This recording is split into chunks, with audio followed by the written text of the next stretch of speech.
Welcome to the Texas Values Report. This is Jonathan Saenz, president of Texas Values. Hope you're having a great week, a glorious week in the state of Texas, as we like to say often on this show. We talk about the issues of faith, family, and freedom in the arenas of the courts, the legislature, and the media.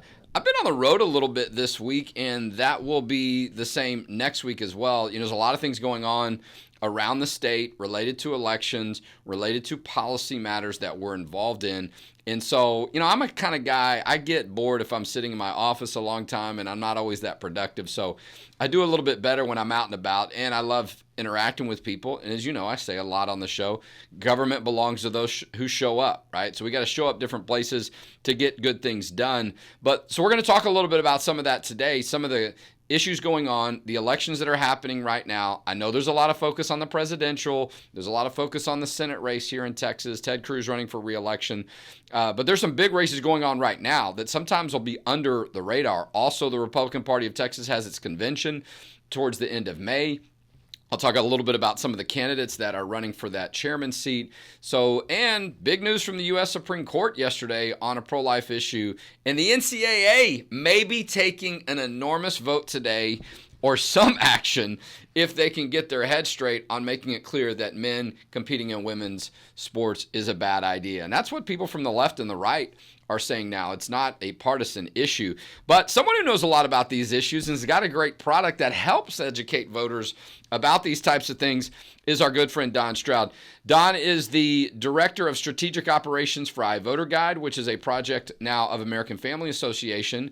Our partner group, Texas Values Action, our 501c4, is the lead state partner with iVoterGuide for the iVoterGuide product. We do that primarily through our website, freevotersguide.com. This is an entity and an operation that started in Texas and is now really begun nationwide in a lot of other states. But Don's a proud Texan himself. As a matter of fact, his daughter interned for us many years ago, so she got to learn a lot about our work. And, Don and I live here in Williamson County, so we see each other a lot. I know he's doing great work out there. And, Don, welcome to the Texas Values Report. I think it's your first time on the show. It is, and thank you for having us. Yeah, well, look, it's good to work together with you. Well, we certainly appreciate Texas Values. Y'all are a great partner, and we have roots in our origin, and as far as all the activities that with iVoterGuide and Texas Values, and the synergies are just well aligned. So we really appreciate all the work that y'all do on the policy front and helping spread the word about all the work that we're doing as well. Well, no doubt. And look, the Texas is a big state. Forget it. Step back for a second. You think if you do work nationwide, that's a big pool to jump in. But even in the state of Texas, a lot of ground to cover. When you talk about trying to educate people about elections, most people, the overwhelming majority of people, they go to the ballot every 4 years, if even then. But that is the trend. There's a presidential election, they show up, and then they're like, oh, there's a bunch of other stuff on the ballot, and they're not really prepared. So our goal has been, y'all's goal has been, is to really have more educated voters. And so they know there are elections other than just every 4 years, like the ones we're in the middle of right now. We've got school board elections going on. We've got a runoff elections going on later in May, coming up very soon. And so your organization, so let's step back for a second. Tell us a little bit about iVoterGuide, really moving from a project and sort of a guide to an operation and a tremendous resource. Very good, Jonathan. Yes, iVoterGuide had its roots with the founder, Richard Ford, back in 1970s. He and his wife, Julia, sat around their North Dallas dining room table looking at candidates, trying to get some visibility on candidates up and down the ballot. They were tired of going into a voting booth and not knowing.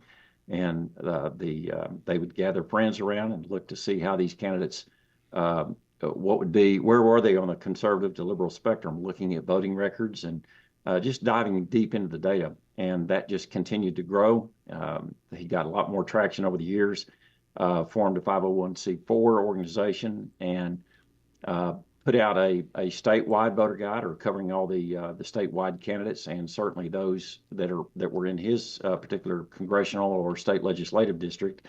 And then in the mid 2000s, he teamed up with Jim Sneringer, who had developed a Bible software program that he had sold, and he was a super programmer. And so he and Richard teamed up and were able to take this online. Started out, of course, with Texas, and then over the years they rolled this out online to cover now all 50 states. So we cover all federal elections in all 50 states. We cover the Republican primary and those federal elections, and then, of course, all candidates in the general elections in those federal races.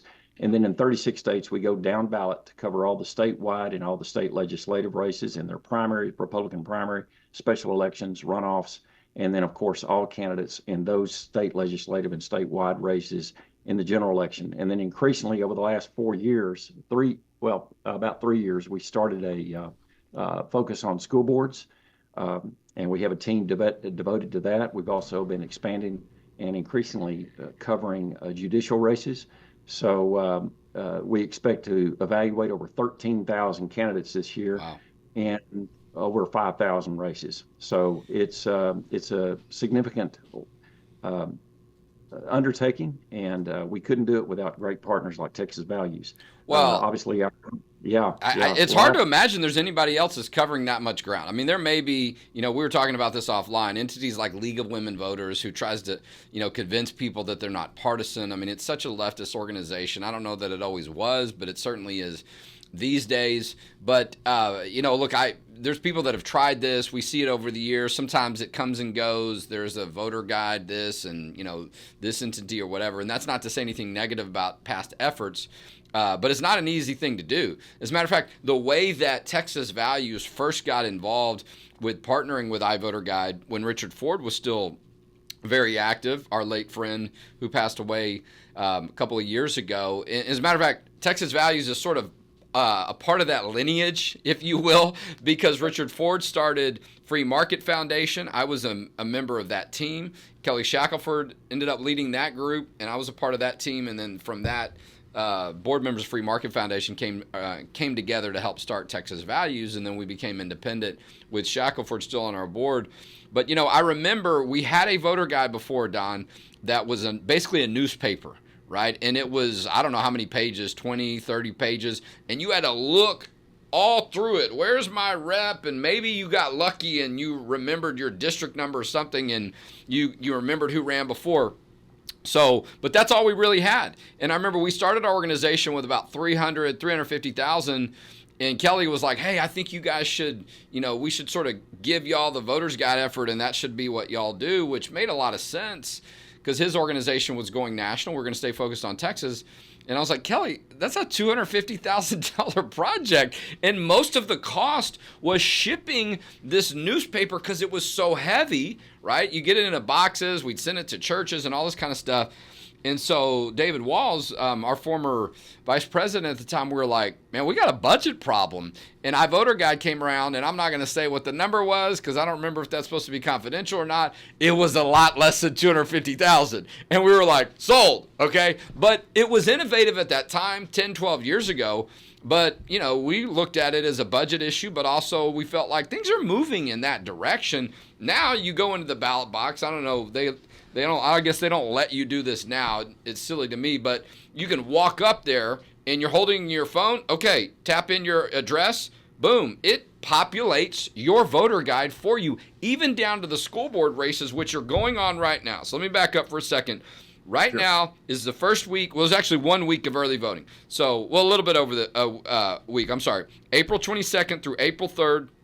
And then the main school board election day is May 4th, which is a Saturday, which is sometimes unusual for people. They're like, wait, we're voting on a Saturday? Because, again, they think about the presidential. Every 4 years I go on a Tuesday. So, but let's talk about school board elections because those are happening right now. There will be runoffs later in May here for Texas. And you can go to freevotersguide.com or just go directly to iVoterGuide.com. You'll see Texas Values Action there too as the lead partner. But what information are people going to find, Don, when they go to the website, put in their information, and their voter guide gets populated? Okay, very good. Well, first of all, they'll see the political philosophy rating that we've given a candidate. If we've been able to obtain enough information through our research, either voting records, campaign contributions, endorsements, website, social media information. Also, if the candidate has completed our questionnaire, we've utilized that information to grade that candidate's political philosophy from a far left to a verified conservative rating. And then the voters can click on the candidate's profile and look to see that background data that we've aggregated to be able to come up with those ratings. So as more, and particularly in these down ballot races, when I say down ballot, what is the down ballot race? Down ballot race is anything under the below the presidential race. A lot of people, as you mentioned, which during this time period, though, this might be the only thing on the ballot, right? If your school board is having its elections now, some school boards their elections are in November, but I think most of them are May. So this time around, though, and you're right, during in November, there's probably gonna be a lot of stuff on the ballot. But if you go to your school board election during this time period, maybe there's a city council race, some local bond or whatever. But there, that school board one might be closer to the top. That's correct. So that may be the only thing, and it may not be. There may be some jurisdictions where they're not even having an election either. Yep. The school district is not having an election. There may not be any local races. So that's and sometimes the school districts don't even have an election because no one has filed to contest an incumbent. So it's not challenged. Well, let me ask you this too. We were talking about this before we came on. Is it just you and I, or is there really a trend that people are more and more interested in school board elections? I feel like, it sort of got overlooked before. You knew the guy at church or wherever, somebody, a friend of yours is on the school board. I mean, it just, I don't think people put as much thought into it. It just seems like voters are looking for more, and they want to know who's running for school board races. It's certainly as a result of all the COVID and lockdowns and all that, and some of the things that came to light, and certainly some of the craziness that we've seen happening across the country. Like Loudoun County certainly lit a fuse with the current administration's response, calling parents domestic terrorists just because they're speaking up at school board meetings. We even had a parent here in Williamson County who was arrested for speaking up at a school board meeting over in Round Rock. So Jeremy Story. I mean, it just and that school district has really come under fire for a lot of issues. We could spend a whole show on that. But you're right. So let's back up for a second. Sure. Does the iVoterGuide product? Let's just talk about Texas, because most of our viewers and listeners are going to be Texas. Does it cover all of the school board races in this election cycle in April and May, or is it just a select amount?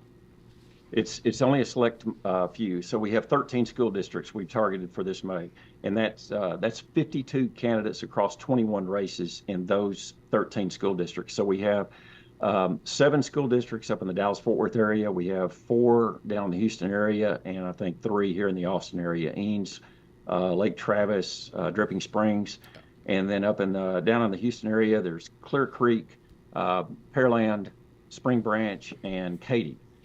Interesting story about Katy. I'll come back to that. In the Dallas-Fort Worth area, we have Frisco, Keller, the Dallas ISD.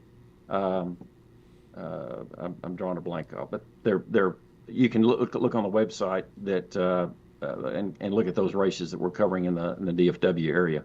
So the reason is the cost and the time to research a school board candidate is an order of magnitude greater than researching a state legislative or a federal congressional candidate. It's like looking for a needle in a haystack, right? I mean, there's not always a lot of information to piece together.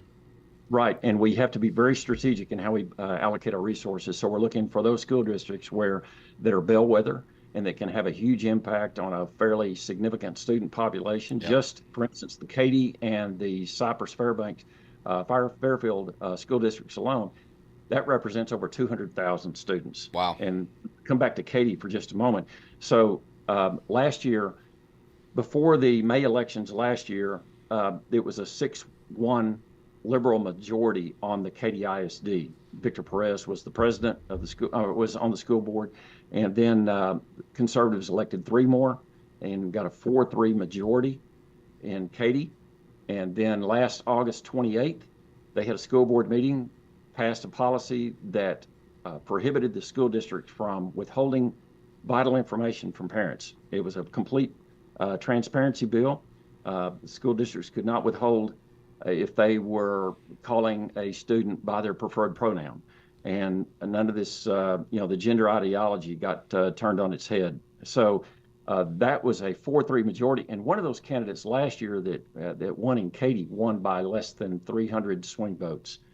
So an important thing to know about these school board races is that they are low turnout. Typically, the highest voting block are the employees of the school districts. Oh yeah, So they're like a captive audience, right? I mean, right. and I know there's some investigations in some of this because some of this stuff's not legal for them to be targeted that way and pressured to vote a certain way. But no, you're absolutely right. Cedar Park, an area I lived in for a few years, as I was settling into Williamson County, they had a city council race a few years ago. Guy won by 4 votes. And then they did a recount, and it was, I think, down to 1 vote. I mean, it's, Right. these local elections can be that close. Please do not take these things for granted. And there's good information, right? This is what this resource is about, right? People want to know, who gave to them. Who did they donate to? Have they voted in certain things? Do they have a voting record? That's going to be a little bit tougher sometimes with school boards elections, but sometimes there is some information. You might even see references or something that suggests, they've said this publicly, or maybe there's groups that have endorsed them. And so, people are a lot more active on social media these days, so you might be able to find some of that information and cobble some things together. But, and you're right. Look, you're talking about some of the biggest school districts across the state. There are 1,200 school districts, by the way, for all our listeners and viewers. That's a lot of ground to cover. Don't expect that to happen anytime soon with this resource. But you're right about being strategic. And some of those also are school districts where you see some of this tug of war in these values. And it's interesting because we get involved in a lot of these things that happen in school board issues, testify, work with local people, and so on. And I saw it here in Austin ISD. Whether you're on the so-called left or right, parents are like, what? The school district is not going to give me information about my student? Are you kidding? Or, You know what? You may have some people on the left say, I'm okay with sex education, but you need to tell me you're going to teach my kid that before you do it, right? I mean, they still want to be involved in the equation, and the trend has been the opposite direction, sadly. So these, just really highlight some of the importance of these school board races.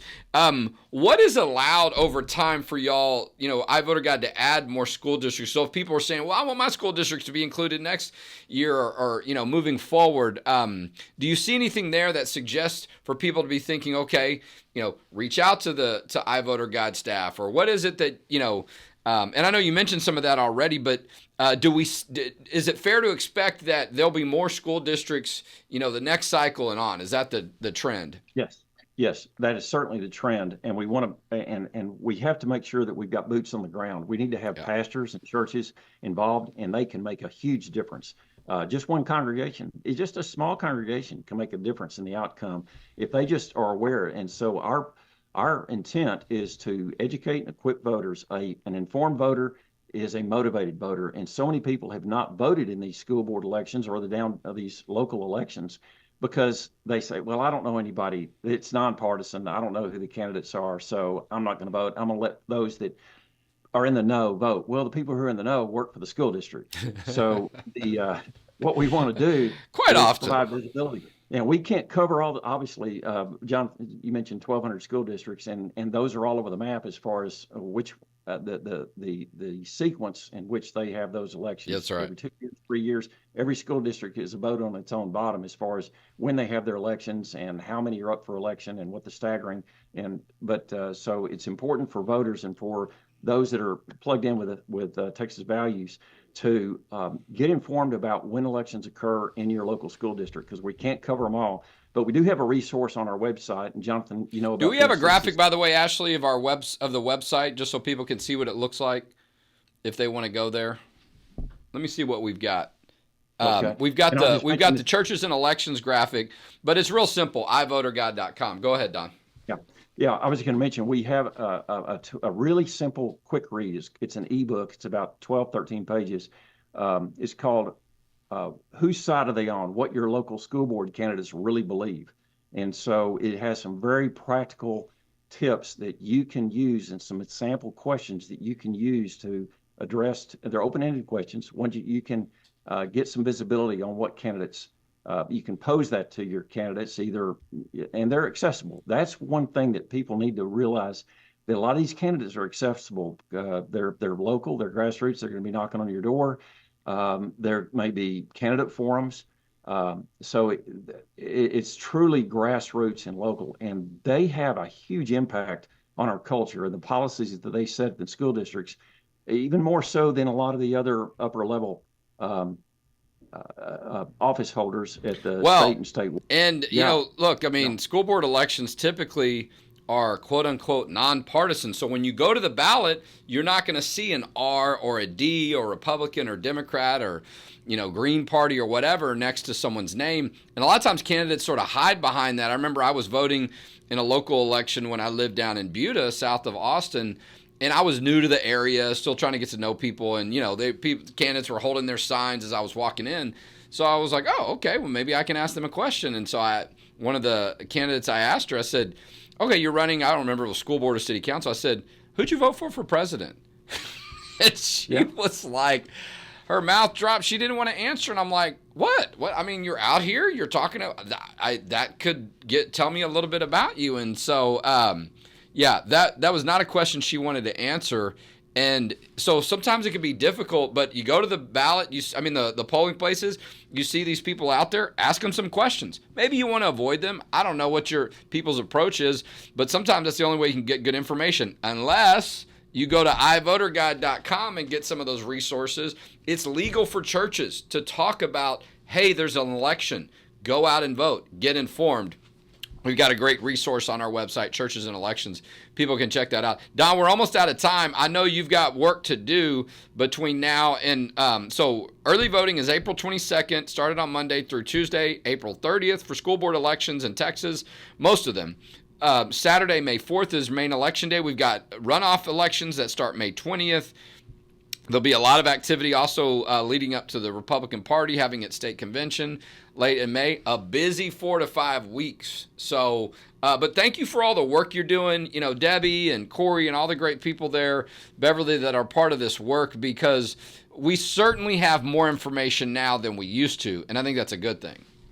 That database is going to continue to expand, and that's going to provide us visibility for candidates down the road for these local candidates that run for higher office. Now we're building a base of information. So now it's going to be harder for them to hide. That's right. No, the message is going to be sent. They're going to become more aware that you're going to run even for school board. People are going to want to know. There'll be people looking for that information. And if you choose not to engage in that process, that might not look so good either. And so we'll see how that turns out. But iVoterGuide.com website, you can go to, we have it linked from our website as well at txvalues.org and txvaluesaction.org. But we're thankful to be the lead partner Texas Values Action is with iVoterGuide on such a tremendous resource and all the great work. Don Stroud, who is Director of Operations at iVoterGuide, thank you for being our guest today on the Texas Values Report. Thanks for having us, Jonathan. Y'all doing great work. Keep it up, and we'll do great things together as we keep on pressing on. Thank you. I look forward to it. Okay, I got a couple of minutes left as Don exits our Zoom room. And look, was in San Antonio yesterday, and somebody told me once when I was first doing this work that my former boss, that he's out a lot and he travels a lot or whatever, because that's sort of how he gets his energy. And I didn't really understand it at the time. I was younger because I wasn't as out and about as I am now. Oh, but now I do, because I notice sometimes I'm a lot like that. I get on the road and I'm this and I'm that meeting or whatever, and I'll sort of draw a lot more energy, and I come back to the office and I'm ready to, I've got a list of 100 things I think I can do. And so, but I do enjoy getting to talk to people, and that's why we have events. In some of the major cities and markets in our state, you're going to see us about every 2 to 3 months having meetings, checking in with people, doing briefings, getting feedback, letting people know what we're up to, and sort of giving you an idea of what's coming next. I did that in San Antonio. We had a wonderful crew out there. We had a member of Chip Roy, Congressman Chip Roy's team there, Jordan Cook. 3 of the candidates that are running for Republican Party of Texas chairman. We're not a Republican organization, but a lot of people that are like the work we do and support our values are involved in that process. They want to know who's running for the chair. Matt Rinaldi's announced he's not running for re-election. Abraham George was there. Ben Armenta and Weston Martinez were three. I know that Mike Garcia tried to make it. He had something come up last minute, and Dana Myers let me know she was interested but could not make it. So there might be opportunities to do that with some other meetings we're going to have in the next 3 to 4 weeks. So be watching for that. Talked a lot about Texas Values University. The San Antonio City Council is trying to take a vote later this year somehow to find some tax dollars that they can legally get away with, or not legally, I don't know, to help out abortion groups to ship women out of state to have abortion. Because these groups are desperate. They're running out of money. The Texas is now a pro-life state, and these groups have sort of fallen out of favor with public opinion, and so they're looking for every way, trying to come to the government like the city council in San Antonio to bail them out. So we're going to be opposing that policy. We'll see what happens if they actually do take a vote in September, but that's what they're scheduled to do. Supreme Court had a big case yesterday as well, coming out of the state of Utah, related to some issues that happen in emergency settings that relate to protecting the pro-life position. So we weighed in on that issue as well. And today, the NCAA is having a big meeting, and they typically take votes on issues. We don't know if they'll take a vote on a policy that makes it clear that men cannot be competing in women's sports, that you go by the birth certificate. That's what the NAIA has done. This is an entity that's a collection of colleges and universities across the country. They've got over 200 schools that are members. Trust me, okay? I guarantee you that female collegiate athletes are going to start making decisions on where they pursue their athletic career, on whether or not they feel protected, and they have a fair playing field on how to be and the ability to be successful. So I'm sorry if that was complicated in how I just said it. Female athletes are going to start saying, I'm not going to your college with my scholarship to compete because you allow men to compete in women's sports, all right? So the NAIA has already decided this issue. It's a simple issue. The momentum is on our side. 25, if not more, states have already passed state laws saying we're tired of this. It's common sense. We shouldn't have to pass a law, but I guess we have to because people aren't getting the message that men are not going to compete in women's sports. You've had hundreds of former athletes coming forward. You've got the left and the right. You've got Martina Navratilova, and then you've got Riley Gaines, okay, saying men shouldn't be competing in women's sports, right? Martina Navratilova, one of the most famous lesbian athletes, one of the most accomplished tennis players. She was probably one of the first female athletes to be public about her sexual orientation and those issues, but she stayed very active. I even see Chris Evert giving her a few attaboys, at least it seems that way to me, on social media. You've got Sage Steele, former ESPN anchor, and Michelle Tafoya, former sports broadcaster, sideline broadcaster, and just sports broadcaster extraordinaire, coming forward on these issues, saying that men shouldn't be competing in women's sports. And so the momentum is out on that side. The Obama administration stopped short of saying that specifically, that they were going to change their approach to that issue and try to put their foot on the scale when it comes to that issue, even though they weighed into a related issue. And so it's very clear that the momentum is moving in the direction of the majority of people in common sense that men should not be competing in women's sports.